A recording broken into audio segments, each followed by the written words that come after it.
TFM.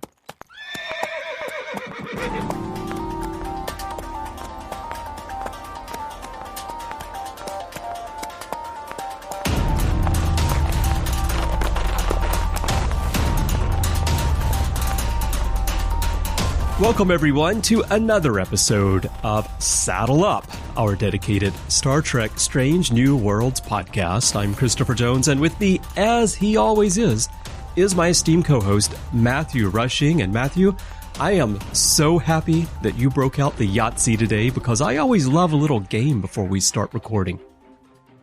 Well, Chris, I wasn't sure anybody else would know that game, it being such an old Earth game, but goodness, Yahtzee, I'm so glad, and now we can get to playing, but I feel like, I don't know, maybe we should podcast first and then possibly play some Yahtzee? However you want to do it, it's fine with me. Just as long as we get our board games in, I'm fine. Okay, well, I mean, it is important. Board games are good for you. They really help you, figure things out, mental acuity, all of those type of things. So, I mean, you can't put a price on what a good board game can do for you. That's right, everyone. This episode brought to you by Milton Bradley. If only. I'm just picturing the rec room on the Enterprise, and along one wall there are these shelves, and they've just got Monopoly and Operation and everything. The game of life. Operation is how Dr. McCoy, keeps his skills sharp. So exactly. All right, everyone. We are going to talk about the second episode of Strange New Worlds, Children of the Comet. Here's a quick rundown of the story. When a comet threatens to impact the planet Persephone III, the Enterprise prepares to render what would appear to be routine assistance, at least for Starfleet. But the comet turns out to be more than it appears, and a race calling itself the Shepherds threatens to destroy Pike and his crew for interfering in what they see as the preordained course of an object that brings life to planets. Uhura's musical talent saves the day as Spock works on his pep talks in this story that fills in the linguist's background like never before. So let's jump in, Matthew. And I remember last time we both felt that the little moments where we saw Uhura, it was a little bit like, hey, look at me, I'm Uhura. And we were hoping they're going to do more with the character. And they sure did in this episode. They centered the whole story around her, gave us background, and I feel totally different about the character in this series after this one. Yeah, I think this is, I'm wondering if, each episode of the show is going to take a moment to kind of spend more time with specific characters in each episode, so that, by the time we get to the end of the season, we know each one of these characters much better. And so this episode specifically did have quite a bit of Uhura in it, as well as Spock. And so both of those characters interacting together has been really interesting, especially on this show. Of course, one of the things that was most fascinating to me was the way in which this seemed to kind of mimic their relationship a little bit in the Kelvin timeline, them being much closer there and having much more interaction in general, which is definitely something that this episode gives us quite a bit of, which was, to me, quite fascinating. And so, I thought it was good, the fact that we got the opportunity to spend more time with this character who, like you said, we both kind of felt like, well, it wasn't bad at all, that the first episode, but it was kind of more in your face, like that moment of like, hey, look at me, I'm Uhura. Do you remember me, Uhura, from the original series? That's me, I'm here. So everybody look at me and pay attention to me real quick. And so this episode, I think, really takes care of that and makes her more a part of the crew. And I think, I don't know if they, thought of their own, they had their own criticisms, as they were creating the episodes. But I think this one is it's clear that somebody on the writing staff was like, okay, we need to legitimize why this character is here in the first place. Yeah. And so we need to do that up front. And I think it was a really great choice because, like you said, we get a big opportunity to know her in a way that we've never known her before, really learn about her past and kind of what's driving her to be here and what's not driving her to be here, which was also quite interesting. Yeah, definitely.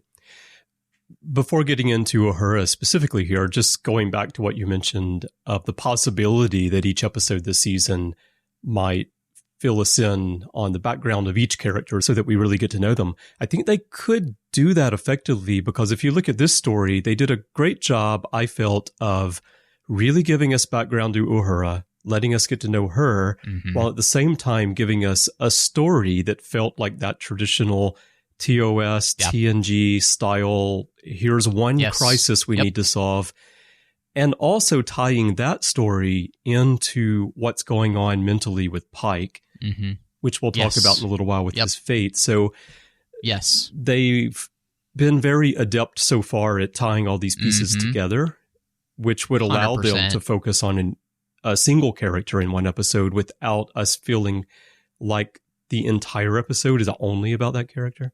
And that I really like. As for Uhura here, I think that they did need to legitimize why Uhura is on this show. They did for me because when they announced that she was going to be a character on the show, my reaction was a bit mixed. On the one hand, I thought, okay, this is great. If they do something with the character, this will be nice to add texture, fill in the background, let us get to know a character that we all are very familiar with by name, but didn't get a lot of screen time for reasons of how TV worked back then. Yes. But on the other hand, I felt like, let's not stack the deck too much with familiar names just because this is the Enterprise, right? So I wasn't sure. Absolutely. I wasn't sure what they were going to do. And that's why I wasn't as thrilled with what we saw in the first episode. But here, I thought that the character really came to life. I felt like Celia Rose Gooding did a great job of making this her own character, but also making it believable that this is a young Uhura that we've known before. And having her be someone who is a prodigy, but landed in Starfleet because of a family tragedy. And is someone who obviously would be an enormous asset to Starfleet, but they themselves aren't quite sure if they want to be here. I also like that element of the story because with only a few exceptions in Star Trek, have we seen characters that weren't just jumping at the chance to be in Starfleet. You know, Jake Sisko comes to mind as a character who didn't want to go down that route, even though it would have been natural for him. And I also like the fact here that they are making her that kind of character because it's going to allow them to develop a rich character in Uhura for us. Well, you know, one of the things I think that I was just thinking of as you were saying that, there are many people who go into the military and they don't plan on that being their entire career. And Starfleet is much more than a military organization, but in many ways it is one. And therefore, for somebody to kind of go into the military because they're not quite sure what it is that they want to do and are utilizing that in a way to grow their skills and those type of things makes complete sense and it fits, you know. And I think one of the things that makes that so interesting is that for Uhura, Spock reminds her that she could be actually stealing a place from somebody who really wants to be here, which is a little bit different than, you know, the military of today. You know, there's plenty of space for anyone, but here, this ship only gets what they said 10 cadets a year. So the fact that she's here means that she is at the top of her game in her field. but it also means that you have to continue to earn your place on the Enterprise, or I'm sure that you'll be shipped off somewhere else. And so her getting that lesson, I think, here, and the idea of finding your place and being somewhere for a reason is something that just kind of plays into the entire episode, which is this idea of, are things predestined or are they not? Is there free will or isn't there? That's a big question, and that's what this episode is kind of asking in many ways. And so I think it's interesting that the Uhura story kind of mirrors that a little bit. Mm-hmm. Absolutely. And I do like that they built on what we did already know about her. You know, the fact that she's from Kenya, the fact that she grew up near Lake Simbiniama, that all comes from the Savage Curtain in the original series. So that's something that was established that we knew. And then on top of that, they start building layers for the character, which ultimately takes us to what you were just talking about right there. So while we're talking about her, let's just go ahead and talk about the core of the story and how she gets them out of the escape room, which is the musical aspect. Another thing that we've known about her is that she sings. We learned that in Charlie X all the way at the beginning of the first season of the original series. And they also worked that into the plot of Star Trek V. And here it's the key to solving the mystery. And I really loved it as a musician.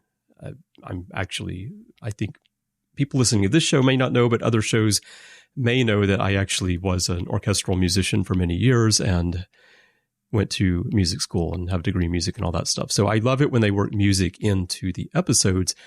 But what I also really liked about this one is that they did it in a way where they tied it into math. So they connected arts and science and math all together, which is a great formula for a science fiction story and for a Star Trek story. Right. Which comes straight from Close Encounters of the Third Kind. That's the first thing that popped into my head when the sounds started. So it's not as though it's a new idea. Yeah, of course, but it's definitely one I think that makes sense to be done here and to utilize their strengths. And you know, music as a language based in math, which makes sense then why it would be something that would be universally understood by many different races and be a way of communication. Again, harkening back to the whole idea of Close Encounters of the Third Kind. And so I thought that this was great. We did learn Spock's not really a singer. But he tried. I mean, he gave it his all, Matthew. He very much did. He very much did. And it helped enough for them to be able to communicate with Mahanit and be able to lower the shields and be able to get off the Comet and get back to the Enterprise and then make the difference that they do by working together, even though they don't realize they're actually working together.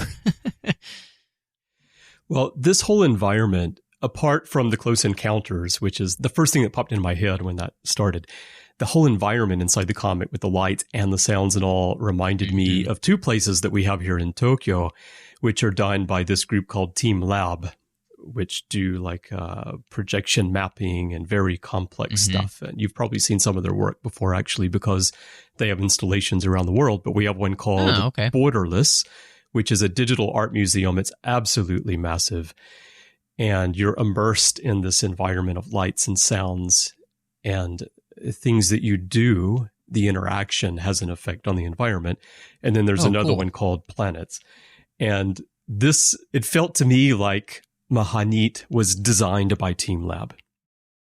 You know, what I was thinking of is the fact that it felt very much like the original series and Enterprise. I was specifically thinking of Expected with Enterprise and the way the walls glow and all of that. I thought that was very reminiscent of all of that. So what I think really good job here by the production designers to be creating things to which really lend to this time period and don't feel so advanced that you just get lost, and you're kind of drawn out of the time period that you are supposed to be in. And this very much felt like it could have been on the original series, which is exactly what you want. And, this also felt like a solution that might come from the original series, which I thought was great as well. And in fact, I think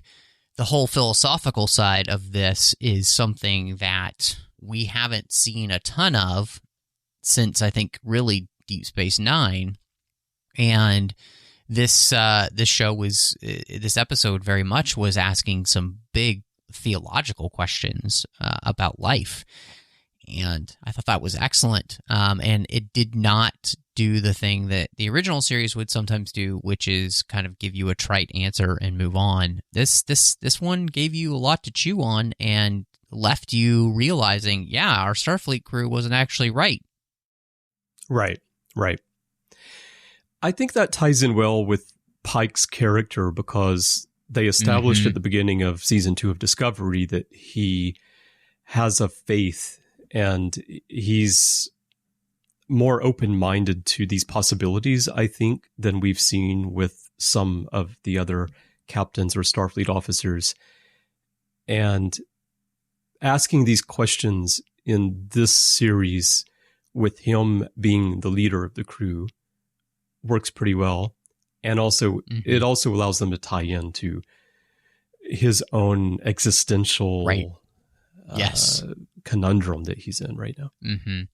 Well, and it was interesting, and I'm glad you bring that up, because, I think what was fascinating to me was watching how Pike and the crew of the Enterprise very much assume a lot of things. They assume they know what's going on, and then that assumption leads them down all the wrong roads in many ways. And because of that, they get their preconceptions challenged. And they come to realize that they might not know as much, honestly, as they thought that they did. They actually, pretty well judged an entire race known as the Shepherds as quote-unquote extremists, just because they didn't understand them. Which by definition fits what he was told by the leader of the Shepherds, but yeah. Well, I mean... And I don't mean in a religious sense, I just mean in the definition of the word zealot. Because actually, Pike's comment kind of caught me a little bit at first, and I had to think about it a little bit, because at first I took it with a religious connotation, which I don't think is what was intended. Yeah, I mean, it could be that. I definitely personally did take it more, and I don't think you'd be surprised, is that I did take it that he was calling them that in a more religious connotation. But I thought it was interesting here. What we truly see is the fact that Pike and the crew of the Enterprise do judge this alien race before they really have true understanding of these people and what's actually happening. And that leads them to make decisions to which actually could have been detrimental to the planet and what they're trying to do, because they don't understand the full context the same way that the Shepherds do. They think they do, but they don't. And I really liked the nuance of that. Of the Shepherds even say, the leader of the Shepherds even says, maybe you won't be so quick to judge other people's faith in the future, which we don't really think of. But I think, again, this episode does a fantastic job of being able to allow us the opportunity to think about things on a different level. And Pike, I think, wonderfully realizes here he is going to need to start thinking on things on different levels, and maybe not be so quick to jump to conclusions that he knows exactly what's going on, which is a great place to be as a starship captain. Right. And it kind of echoes Enterprise and Archer and that crew and what they learn in their first season of outings. Yeah, going back to him calling them zealots for a moment, the reason I think that may not be what was intended is because I doesn't think it fits Pike's character as he's been established since the start of Discovery season 2 to now. Although you may be right that was the implication in terms of the writing. But if it was, I think the great thing about the story is what you just explained. He opens his mind to it. Yes. And sees it in a different light. And the ending of the story, when we find out that perhaps even Spock's flight around the comet in the shuttle was preordained, really makes them realize that, yes, okay, these people have faith in something. They were doing it because they've always done it. They just believed it. They had faith in it. They may have had no true evidence that this comet followed a preordained course and seeded life, but they believed it, and it is part of who they are.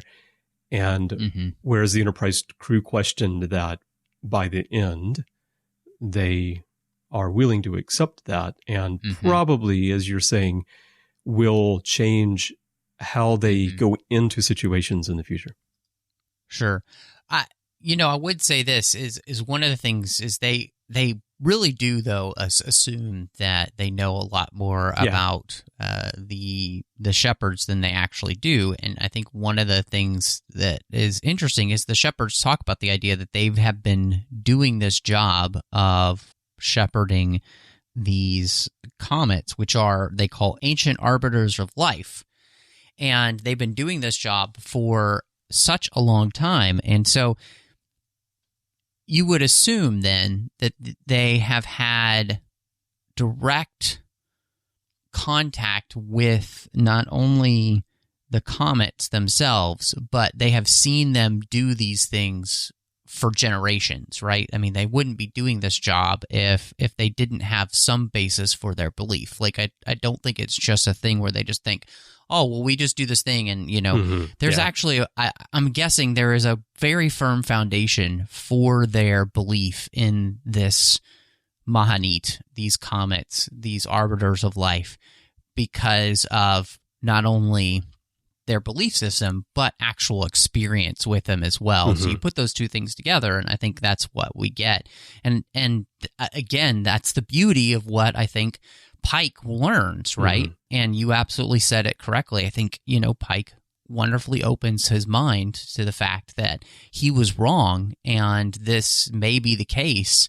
And I think even unlike number one, he is in a place where I think he's willing to believe in something beyond himself, and this idea that he's here for a reason. Maybe the reason that he's there to save those people that die was because of something he doesn't know about what they're going to go on and do, right? So, I mean, there's, again, the beauty of this is much like a Deep Space Nine episode. We're having a really in-depth conversation, and this is the kind of thing that Star Trek should, and when it's at its best, does. So very happy that we're getting to, have that type of conversation here about this show, because after the first episode, I didn't know if that was going to be the case, but, this episode, having watched it a few times, very excited to kind of see what else they're going to be throwing at us, because this gave me a lot of hope for where this show is going to go. Yeah. So. Well, they're raising questions and exploring those. Yes. And doing it in a way that allows us to explore and think as well. Instead of just having a message that they want to tell you and leading you through it, and you're supposed to just take it or leave it, right?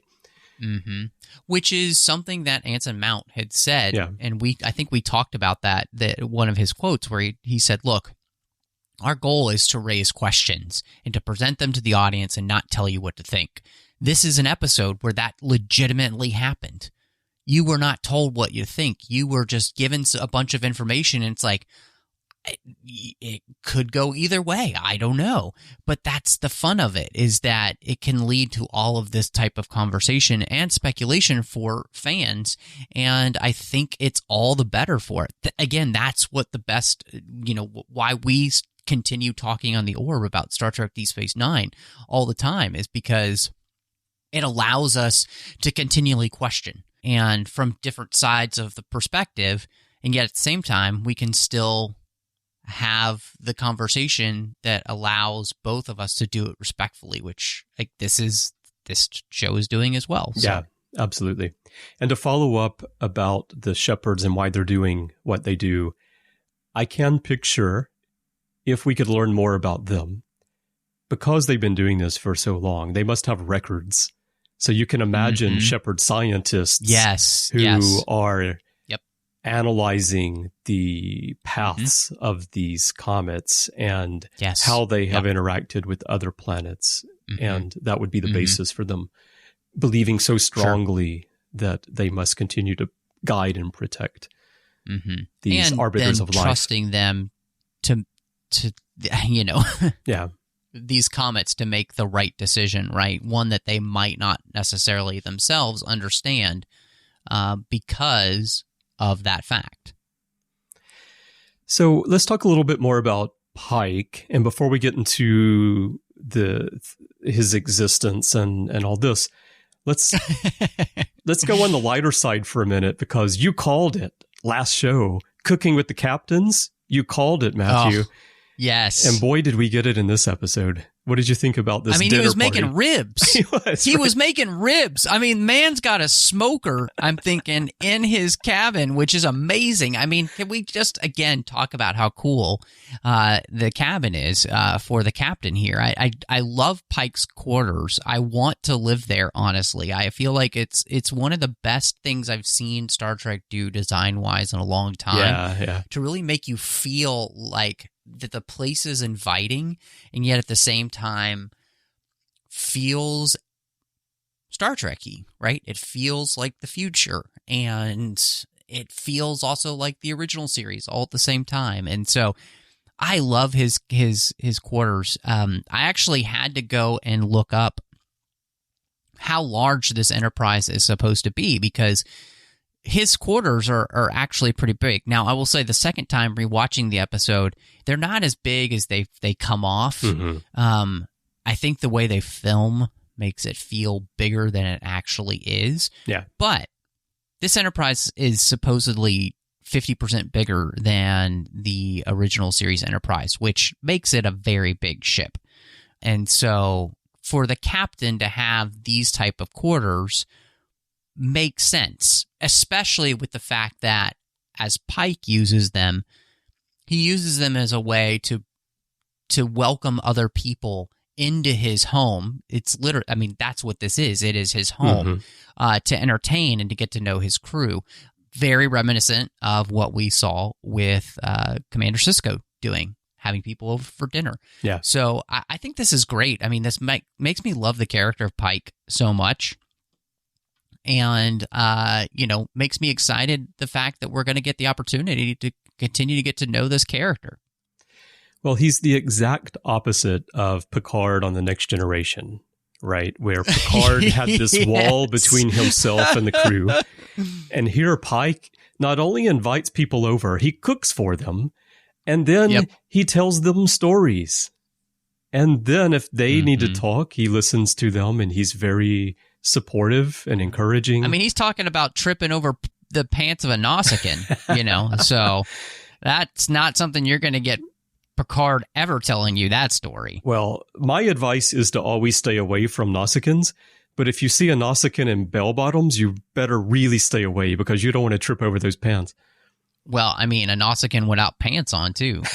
I feel like that's definitely a character that you don't need to be spending time with. No, but it sounds like a great art project for some of these people on Twitter who do these wonderful drawings and share them. A Nausicaan without pants. Oh, man. This is a family show, Chris. So we're going to let some other people create that, and we will laugh at it. Yes. But I don't know if we should be the ones to do it. We will laugh at it the way that Uhura laughed at Pike's joke with extreme vigor. Well, when the captain makes a joke, you laugh at it. Especially right? when you're a cadet in your dress uniform, yeah. Exactly. Which can I mention too that I really I thought that was great part of the episode, but Ortegas, I think we were kind of worried about her character a little bit. Mm-hmm. I think rightly. She's just become she's very funny. Mm-hmm. And I think her humor works so well with the captain's humor. I think she's an enjoyable character. I think she reminds me a little bit of, if you put Sulu and Chekhov together, especially in the movies, she's kind of that type of character where she's a little bit of comic relief, which is something that you need. She's somebody that the captain trusts. She has a good relationship with the captain, and with pretty much everybody in the crew. And it's one of those things which I think is just so important for this type of show. You need those characters which are easy to kind of enjoy them being there without them having to necessarily take up a ton of story time. And she's definitely, I think, one of those characters. And I don't mean that in a bad way. I think that she's a character to which we're going to enjoy having her on the series, but they may never have to spend copious amounts of time telling us their backstory. Mm-hmm. And that's okay. Not every character needs to be like that. And I think Ortegas might be that character here. And I'm enjoying her character. I think she's funny. And her prank on Uhura was fantastic. And, the kind of thing that you would expect to have happen, especially between like a Chekhov and Sulu. You can clearly see Sulu doing that to Chekhov back in the day, right? So all that to say, I think it's a good job so far that this show is doing, and it's doing it kind of effortlessly for the most part, I believe. Well, they're giving her stuff to do as well. She's not just sitting up there. Yes. She's not just someone who Pike says her name from time to time, and we see her press a button. And exactly. She's... Can we talk about that real quick too, Chris? How good the Enterprise looks in the sense of them creating these systems that feel like the original series with the big colory buttons, but also at the same time have some of like the iPad touch button type things, as well as levers. It's like they've thrown in every single part of the Star Trek family, so it feels like Enterprise, it feels like the original series, and it feels like TNG all mashed together, and that's really smart. I'm just kind of, it's one of those things where I'm having to give credit to the creators here. They're doing a very good job in allowing us to feel like this is somewhat like the Enterprise that you might, I guess, at least more see in the movies, which is phenomenal. Let's keep it up, guys. Yeah, if they had taken the original Enterprise bridge from the original television series and used that bridge in the movies, and they had updated that so that it would look good on a big screen in a movie theater. And let's say they did that in the early 90s when the last TOS film came out. Yeah, it might be something like this, right? And of course, it's further updated now because now we have all the touch technology that we use all the time, and they need to mix that in, but not go overboard with it. Yeah, I think they've done a great job of updating the Enterprise bridge and the interiors and all to make it feel like the ship we know, but also to meet our expectations for modern television. Yep. Yeah. So, it's something I was, and I think you knew, I was definitely worried about, but I think, they've just done a good job of creating something that works, which is special. And, it makes me think, obviously, of the original series movies Enterprise, which is my favorite Enterprise anyway, so well done. Yeah, the 1701 refit. Oh, yes, especially the one from Star Trek VI, because this feels like that, where you've got some of the the touchscreen stuff, you've got some of the old school stuff, and it all just kind of is melded together into a really nice package, which, it's something that you want to feel like this Enterprise is the one that Kirk is going to inherit. Yeah, which I still think we may see happen. All right. Yeah, we could, as long as his brother doesn't die on the ship, that'd be great. I wonder if that's going to become a recurring thing, that Sam Kirk almost dies in every episode. Sam Kirk almost dying. Sam Kirk's in the infirmary again. They really maybe should it's his do mustache that. that's keeping him alive. Exactly. Yeah, exactly. There's something there in that mustache. That's why Pike should get one of his own. But absolutely. I would love that if that became a running joke, that Sam Kirk almost dies in every episode. That would be hilarious. And quite sad for Sam Kirk. Right. True. All right. Okay, well, continuing on about Pike, as I mentioned earlier, one thing that I really loved about this story is how they took the purpose of Mahanit and the idea of fate, things being foretold, preordained course for this comet, and how that mirrors what's going on with Pike, knowing his future, knowing that 10 years from this moment, he's going to be critically injured and his life will be transformed. And again, I do think that the thread running through this series, certainly the first season, is going to be him coming to terms with that. And at the end of this episode, number one asks him, what if your fate is what you make it?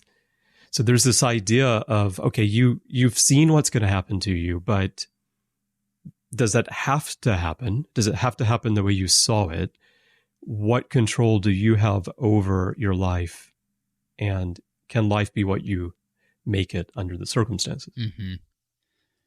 I do think it's a really interesting question. Obviously, one of the things that this episode does is that it throws into question number one's question and whether or not she's asking the right question, I think, which is, we saw in this episode that Spock's actions and the actions of the Enterprise fit perfectly in alignment with the preordained run of Mahanit, and that those things together are what help save the planet. This idea of like knowing the future, I think the real question is that it can be seen from many different ways. And so whether or not Pike clearly understands the whole picture and the context of everything that's going to happen then is a really big question. And so it's not so much that he makes his own future. We already know that's not the case. Pike is not going to make his own future. He's, we know what's going to happen to him. So we know he is preordained to have this happen, and it's going to happen, and there's nothing he can do about it. But being able to see the context of everything is something we don't have.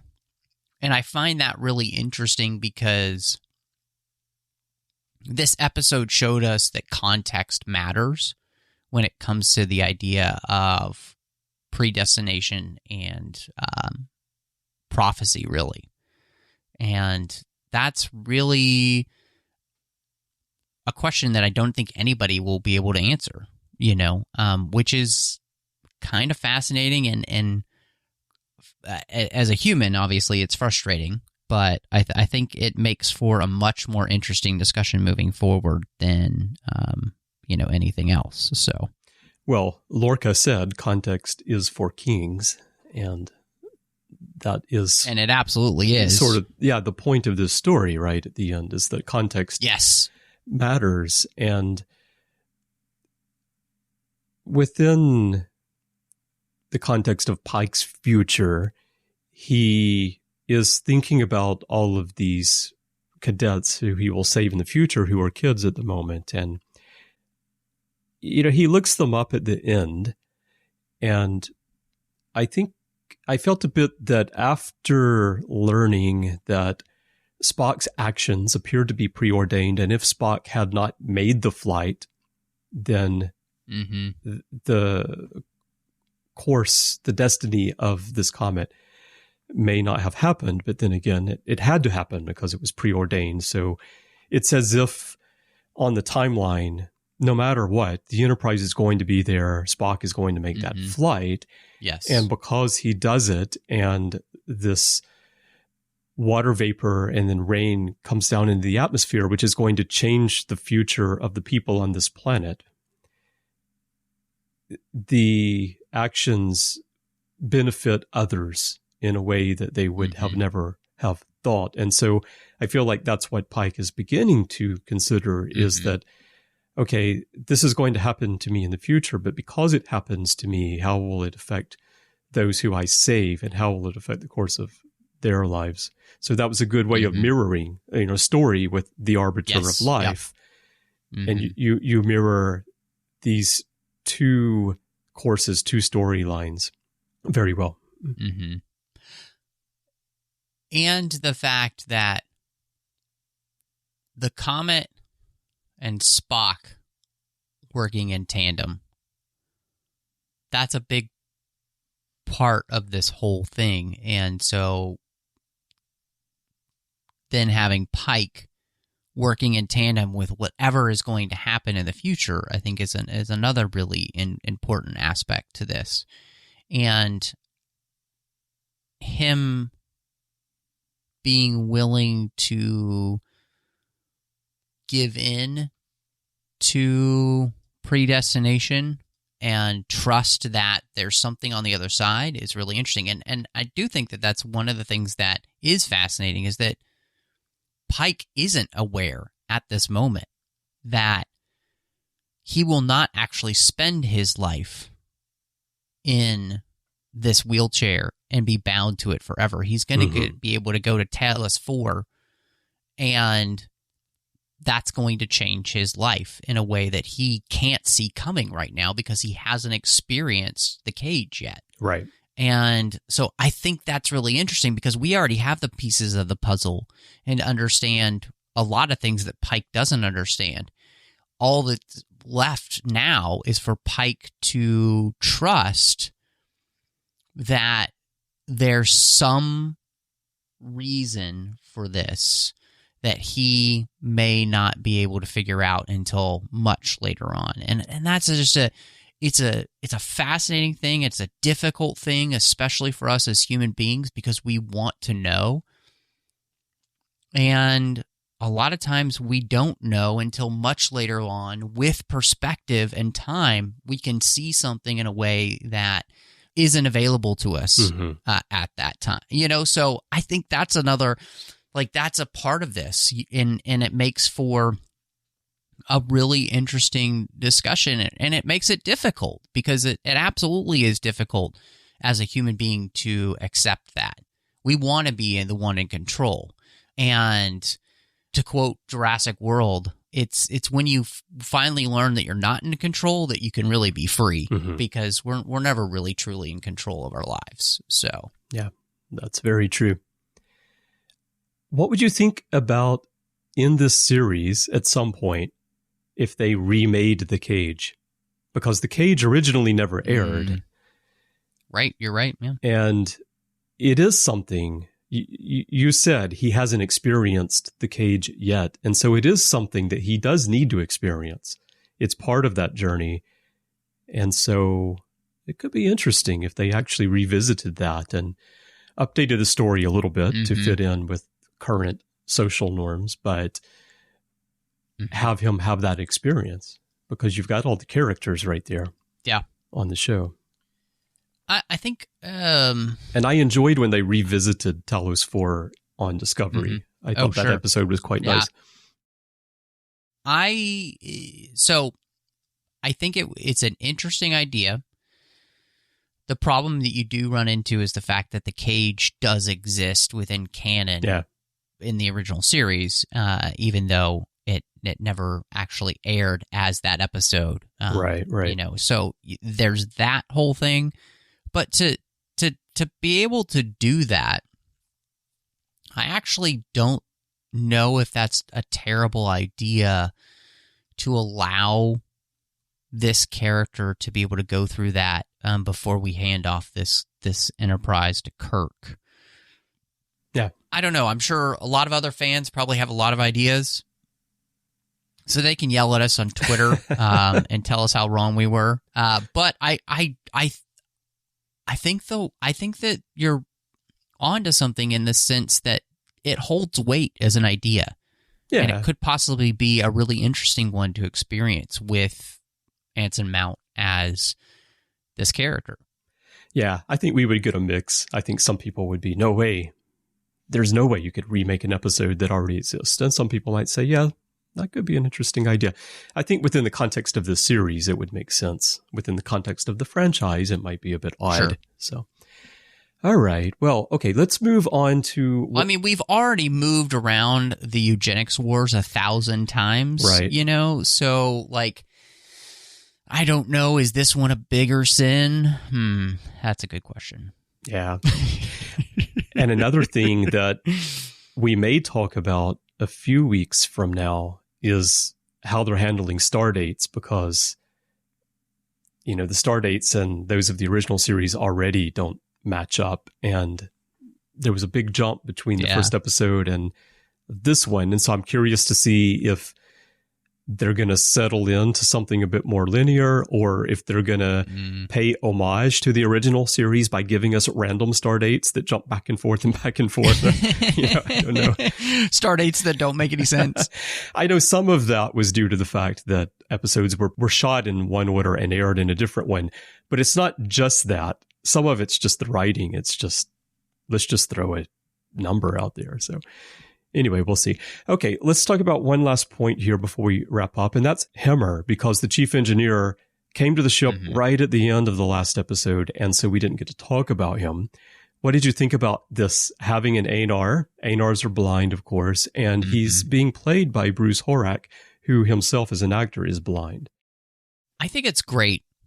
I think this is one of those things where they're really going to give us an opportunity to spend time with a character that, in a race that we haven't really spent a ton of time with, except for on Enterprise. And, Enterprise, most shows have not done a great job with the Andorians in the first place. So the fact that we're going to be spending much more time with an ANR and an Andorian is phenomenal. So I think it's great to be able to give this actor this opportunity that does not come around very often. And I think for him to be the chief engineer is a great story point for us. And, to be able to watch him use his other senses to help run this ship, I think is going to be really cool. And I'm looking forward to getting a chance to spending more time with him and possibly, getting to meet other Andorians as well. I think this opens the door for that as we learn more about this character. So, yeah, I'm 100% on board. And I think I've always been a huge fan of the Andorians in the first place. So I say give us more. Yeah. Yeah, I'm glad that he's here. And I'm glad that they made him an Anar and not just an Andorian. So we get to learn a bit more about them. And I do think he's one of the characters for sure who we're going to get an episode dedicated to his background and his history, like we were talking about at the beginning of the discussion today. And I also like the fact that, this is the second time on Star Trek where the chief engineer has been blind. And in the case of Geordi, very true. He had the visor and he could see in a different way. I think here with Hemmer, like you said, it's going to be more about using his other senses rather than having some other way of viewing the environment like Geordi did. But it's a great message, just as it was with Geordi. It's a great message today to people that if you're interested in sciences or engineering or whatever it is, even if you can't use your eyes, it doesn't mean that you can't reach the highest levels. He's the chief engineer of the Enterprise, right? You can reach the highest levels no matter what. And I think that's one of the messages that Star Trek should be sending. They have sent many times, and they're continuing to do it here, which was great. Okay, well, final thoughts and your rating for this one, Matthew. Well, this episode was much better, I felt like, than the first episode. And I think it did a very good job of creating a place and a ship that I want to spend more time with. It helps me really enjoy the characters much more in ways that make them people I'm looking forward to spending time with, every Thursday, which I think is really important. You want to create television and characters that people want to spend time with, and that they want to watch the episode as quickly as possible because they want to spend more time with their friends. And, I feel like this crew, much like the crew of, I would say the crew of the Enterprise NX-01, everybody feels really down to earth and like a character you would want to have a beer with, right? Which is an important thing. And so I'm very much looking forward to where we go next in this show. I don't really watch any of the trailers or anything for what's coming next week. Yeah, same. Every week I'm just surprised at what comes, which I find to be much more fun. So I would give this episode, I would probably 7.5 out of 10 barbecued spare ribs out of the captain's kitchen, because goodness, not only does that sound delightful, but I mean, I want to have a beer with Pike and his massive quarters. So yeah, this was a really good episode. What about you, Chris? Yeah, same. I really enjoyed it. I enjoyed the first episode, but I did think that this episode was stronger, and it captured everything that I love about Star Trek. And as we discussed at length today, the fact that it raises questions and gives you different views and makes you think about it. I like that they're getting all the characters involved. The visuals are great. I did find it a little bit odd how the Enterprise flies through the asteroid field, because a ship that big to maneuver like that is a little bit odd. It's not the Millennium Falcon. Odd to me, but overall, yeah, it was a really great episode. And I knew you were going to give it barbecue ribs, so I had to think of something else. I'm going to give it 8 practical jokes. Nice. Well, everyone, we would love to hear your thoughts on Children of the Comet as well. There are many ways for you to share those. Perhaps the best way is to go to Facebook and join the Babel Conference. That is our group for listeners. It is a closed group, so if you're joining for the first time, please do answer the questions and agree to the rules of the forum so that I can let you in. And to find that, just type Babel, B-A-B-E-L, into the search field on Facebook, or type the whole name if it doesn't come up, and you'll find a post there for this episode, and you can share your comments with fellow listeners and us right there on the timeline. You can also send us email if you prefer. Just go to our website, trek.fm/contact, choose to send to a show, and choose Saddle Up. And that'll come to Matthew and me by Pony Express. And you can find us in social media, on Twitter, Instagram, everywhere. Our username is TrekFM. Now, Matthew, when you're not working on your pep talks, where can people find you?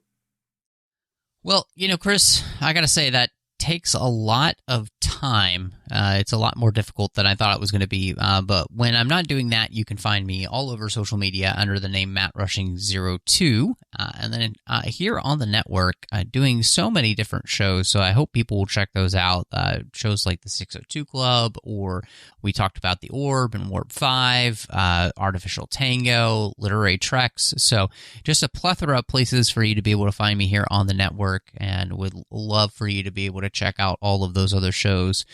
And of course, on the Nerd Party Network, I've got 2 shows as well. One is a completed show I did with Drea Kaufman, where we talked about every single chapter of the Harry Potter series, one chapter at a time, which was so much fun, especially if you're a big fan of that series, as I am. And of course, you can find me doing aggressive negotiations with John Mills as we talk about Star Wars each and every week. But Chris, if people do, want to catch up with you and see what your favorite barbecue joints are there in Tokyo, if they actually have those there, where can people find you? That would be Smokehouse in Harajuku, Matthew. They have wonderful barbecue and great sauces. It's one of the few authentic, I would say, barbecue joints here in town. And you would know, because we're both from the South, and it's bad barbecue is not something you want. Yeah, that's right. That's right. And as a backup, if you're in Tokyo, go to Azubu Juban, my friends David and Latanya Whitaker. Latanya is from Mississippi and David's from Georgia. So I'm sandwiched in between them in Alabama, but they own a restaurant, Soul Food House. Wonderful soul food. Wonderful. They do Cajun, Creole, all the good stuff from the South. So visit there. Oh my gosh. But when I'm not doing that, Matthew, when I'm not there eating, and I have recovered from overeating, you can find me on the network, as you mentioned, doing shows with you, talking Picard on the Artificial Tango. We have wrapped that up now with the end of season 2, but we'll be back for season 3. And our Enterprise 20th anniversary rewatch on Warp 5, DS9 on the Orb. Larry Nemechek and I do the Ready Room from time to time. There's Interphase and all kinds of other stuff. So check out all of that if you want to hear me talk more about Star Trek. And if you'd like to chat with me about Star Trek in social media or whatever you want to talk about, you can find me on Twitter. My username is C. Bryan Jones, letter C and Bryan with a Y. That's my username everywhere in social media, but Twitter is where I am the most active. Now, if you would like to help us keep Saddle Up and all the other shows that we mentioned going, keep the network going, we could definitely use your help. To find out how to get involved, please visit patreon.com/TrekFM. That's patreon.com/TrekFM. You can find out how to support the network there, and we really appreciate everyone who is helping us. We would not be here without you, so thank you so very, very much. All right, Matthew, well, I am going to be having a beer with Pike while I wait for the next episode to air so we can once again talk about it here. Well, Chris, that sounds fantastic. So let's saddle up, lock and load.